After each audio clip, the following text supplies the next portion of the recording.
Officers were sworn in today, but the process for recruiting classes like that one is getting tougher. WCIU3's Cole Hankey live in Springfield now. And so, Cole, tell us what the problem is.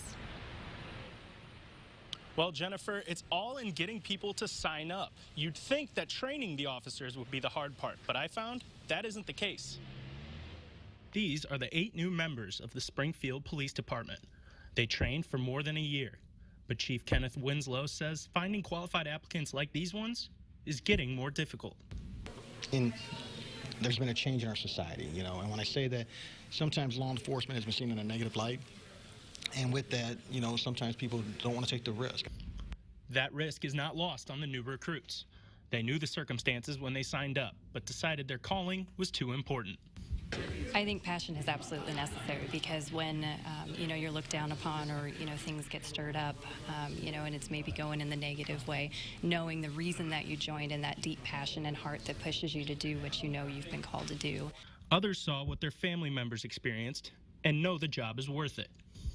Well, growing up, I always watched my dad become a police officer. I've watched him do the job, watched him put on that uniform, and so that kind of inspired me to be a police officer. Winslow knows the issue isn't in the people they bring on, instead in the pool they have to choose from. And everywhere that I know of has had issues with recruiting over the years. When I came on back in January 95, when we tested in early 94, there was like 1,400 people. My final list was like almost 800 people. I think it was like maybe even a little over 800. Now you're lucky if you get 300 applicants. The Springfield Police Department has seen a small dip in its total number of officers. In 2010, the department had 267. At the end of 2018, they had 249. One of the other reasons that the application stack could be getting smaller is the lack of benefits now for police. Springfield, like many other cities in the state, is not appropriately funding the pension plan for police and other first responders.